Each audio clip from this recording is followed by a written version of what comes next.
Let's see. All right, guys. Good morning. Good morning. Welcome aboard to the Morning Note. My name is Carlos Garcia, founder and CEO of Gar Capital. Thanks for taking the time out of your day to join me this morning and every morning, 9 a.m. Eastern Standard Time here on the YouTube channel. Glad to be with you this morning. My apologies. I was putting up some news on the blog. We had some home data come in. Let's see it real quick. We also, here it is, the United States House Price Index month over month up 0.8%, expected 0.5%. U.S. House Price Index year over year, July actual 4.6% versus 3.1% gain. So real estate still strong, low supply. At least that's what the home builders and real estate agents are saying. Rates are very high, relatively speaking, as we know. From what we're used to, at 7%, 7.1% on a 30-year fixed rate. Back in the day in 2021, was right around what, 2.7, 2.6. Things change quickly. In order for real estate to kind of thaw out, let's just say, you need rates to come back down a little bit. But again, higher home prices is still inflationary. That's not a good thing, especially if you're trying to beat inflation. Just a little sidebar there. Good morning, everybody. Let's go around the horn this morning. Happy Tuesday, September 26th, 2023. A little quick note on yesterday. Not much happened in terms of the market. I had a shortened morning note because I had the AC people come. They're gone. Ducks are clean. Thankfully, I can breathe now in the office. And with that being said, nothing really happened yesterday. A lot of chop. I think a lot of landmines yesterday. We're going to go a little more into that today. Dow futures down 184, NASDAQ up down 0.62%, S&P down 0.61%, Russell down 0.62%. Kind of the thing that we were expecting. But look at the chop here on the S&P 500. Look at that. Not much. Get a little pop towards the end of the session. If you remember yesterday we were green. Now we're fading back from overnight weakness. The VIX is up 4.32% this morning, 1763. The dollar still kind of rejecting that 106 level, guys. 105.90 right now. 10-year Treasury yields 4.507, down 0.73%. So even yields coming down and the dollar coming down is not helping equities today. Not a great sign.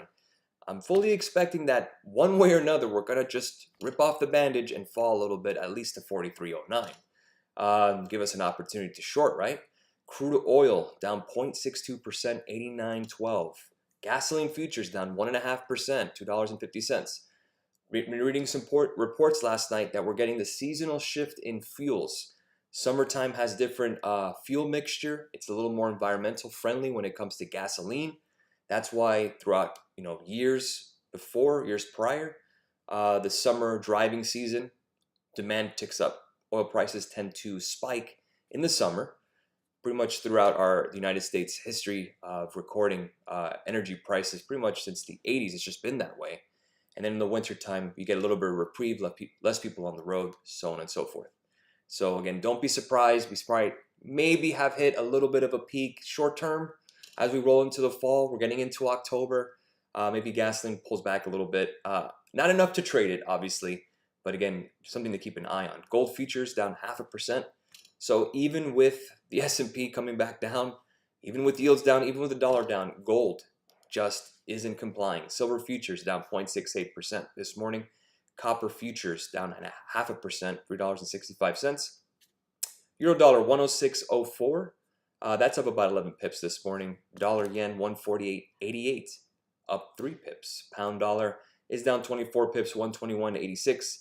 Bitcoin 26,200. That's down 0.59%. There was a headline from the UK that JP Morgan Chase will not process crypto withdrawals or transfers through their bank in England, not worldwide, just England, UK, and that's going to start October 15th. Ethereum down 0.41% this morning, 1586. So again, not a lot going on in terms of crypto as we know. So again, it's just more of a wait and see approach. When we start cracking 30,000 again, things get interesting. When Ethereum gets above at least 1850, 1800, things get interesting. But as of right now, you're not doing much if you're a crypto holder. You're waiting this out. Let's go to the daily on S&P. Give us some context this morning. Again, we're still below that 43.70 level, and we broke below the August lows, as you can see, and then we bounced. So a tough one right now. Yesterday, what I was watching AMD. I was giving pretty much the play-by-play yesterday on the blog on Discord. 98.46 is my level for AMD. If we were to break, we did not fill anything yesterday.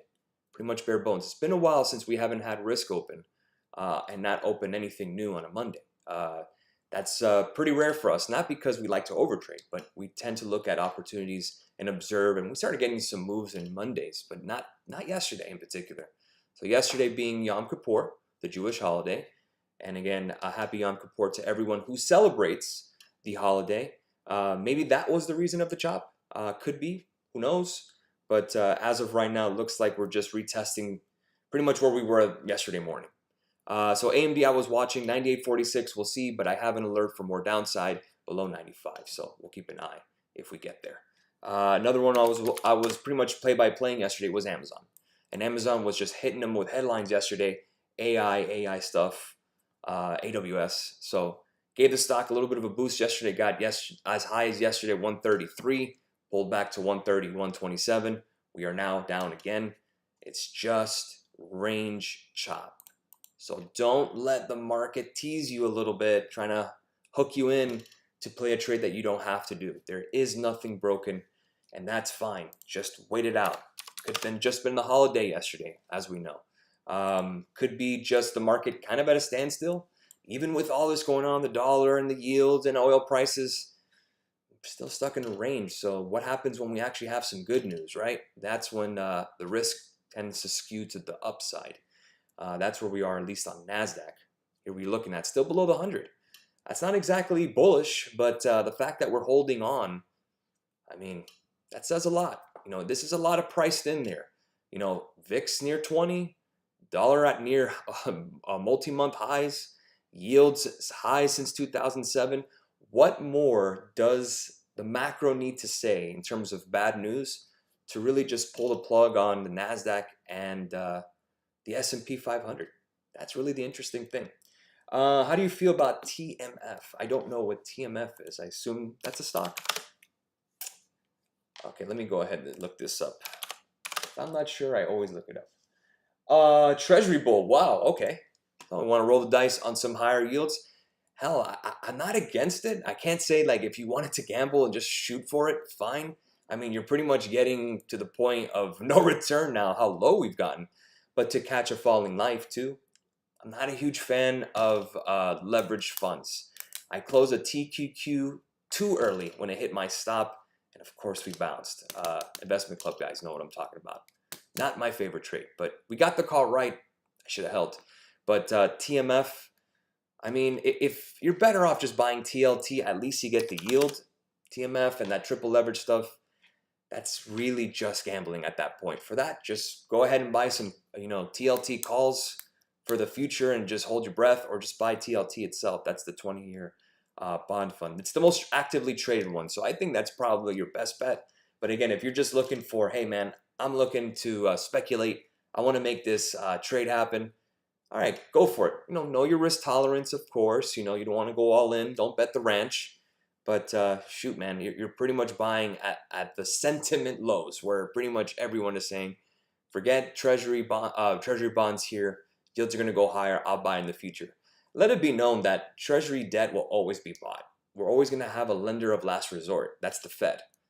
So again, I think people or institutions that are not buying treasury yields are either short treasury yields, fair, or just looking for a better yield down the line as bond prices continue to slide, with this economic policy of tightening continuing. Even though we did not have a rate increase in the last meeting, the question is, does the Fed need to announce literally, hey, it's a pause? Is that really going to happen? I mean, we just got a hold. I don't think they're going to go out and say, hey guys, no more. I think they're just going to say, meeting to meeting, let the market kind of churn. The bond market is doing the job for the Fed. They're the one raising interest rates. The market is. So yes, we have a Fed funds rate, interbank. We know that, but Treasury yields are really doing. Treasury bonds are doing the heavy lifting for the Fed at this moment. So a tough one, obviously. I mean, it's a gamble, but I think TLT would be your better place. And I did talk about TLT this year on the top 10 stocks of 2023. It is the laggard, obviously, but at least you get paid a dividend. So we when we did a mid-year update of the top 10 stocks of 2023, that's on our channel as well. If anything, I'll go ahead and post a link on the comments so you guys can check it out. And we're basically flat on that thing. Now, again, when we do the end of the year, top 10, 2023, we'll recap that. And then we do the top 10 of 2024. I think we've done the top 10 now for about 5 years. They're all on our YouTube channel. I'd have to dig in the crates for that, but always fun to do. In terms of what I'm watching today, tech. Yesterday I said something on the blog that stood out, which was very, very interesting. And again, I was just kind of giving everyone news, keeping everyone engaged so they don't have to make a trade. You know, you don't have to do anything if you don't want to. Don't risk if you don't have to. So, you know, keeping everyone informed at this very moment is going to be very crucial. So we actually are sure with our shots and our risk. I talked about that Apple head and shoulders pattern on the 1 hour, AMD sitting on the 200-day moving average, the dollar again 106. We talked about that level. Tesla was sitting on the 100-day moving average, Nvidia was sitting on the 100-day, and Amazon was at the 100-day. I mean, wow, right? Take a look at this. We're going to do each one. Amazon, the 100-day, that's the blue line. All right, so that's Amazon. Let's take a look at Nvidia. Nvidia off the 100, blue line, right? AMD, 200. And that's a really great candle. That's a really great candle. The 200-day might be support. But again, we still expect the seasonal October pullback. 95.33, right on the 200-day. Did I put Nvidia already? Nvidia, Amazon, Tesla. Great candles right off the 100-day. Coincidental? These three mega cap companies that have completely different businesses have yet the same price action? What does that tell you? Commoditization of stocks. These stocks are big in ETFs. Tesla in terms of EVs, Amazon in terms of consumer discretionary. It's the largest one. And of course, you have Nvidia when it comes to semiconductors. So it is no secret that they're going to move one way or another in kind of tandem since they're so lumped into ETFs like the QQQ, which is the NASDAQ 100. But all of them bouncing off the 100-day? That's interesting stuff. Does that tell you that's a support level to play? I was watching these names very, very carefully. But as we're getting a pullback in Tesla now, let's see if Tesla can give us a little more. If we can break above 250, that's where it gets interesting again, because we'll use the 100-day as our support, or we can use this line here as our level of support as well. Could this be an inverse head and shoulders? Maybe, maybe. And we do have a gap to fill here at 262. So if we break 250, we'll keep the 260 calls in our back pocket. Let's take a look at Nvidia. Right off the 100, you can target that 50-day right here at 452. The question is, do we get it? Bounce off support, bounce off the 100. So could we be setting up for at least some kind of a relief bounce? We showed on the seasonality for early October. Don't be surprised you get a bounce. We said that yesterday on the video. Could we be setting up for it? Yes, but the indices are just not complying, and Nvidia is down this morning. So we're going to see the open. Amazon down this morning too. Do we get a retest of the 100-day? If it does hold again and we close above, now the market is really giving you the flash like, hey, this support is where buyers are defending. So we're going to have to really keep an eye on the names Amazon, Tesla, and Nvidia, since again that moving average is congruent across the board. 132.41 for a break on Amazon. If we get there, I will take a look at the 135 calls. I still think we get some more downside. IWM is going to be the death of me.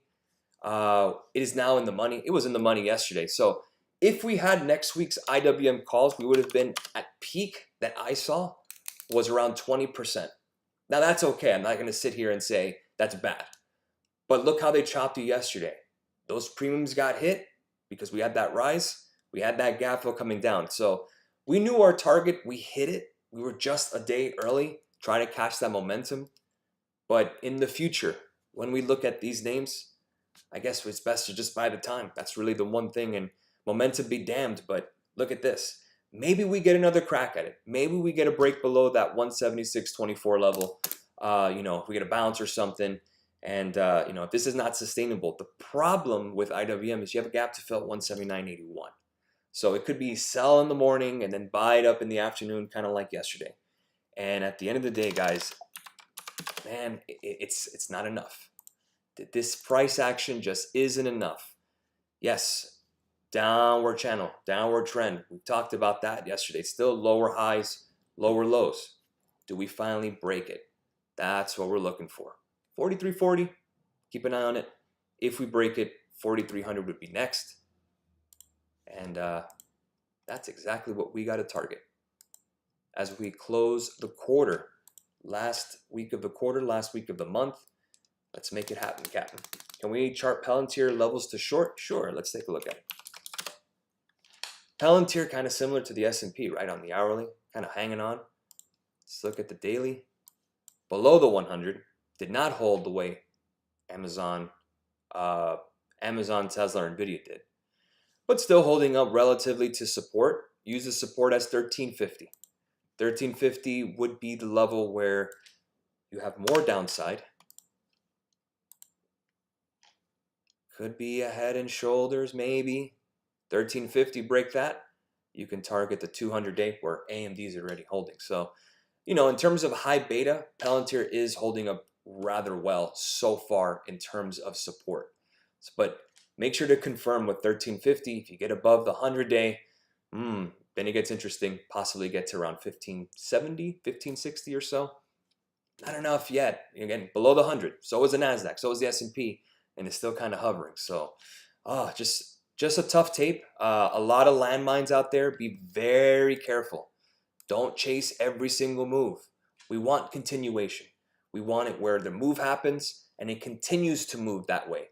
Not bounce back and forth, this and that, seesaw.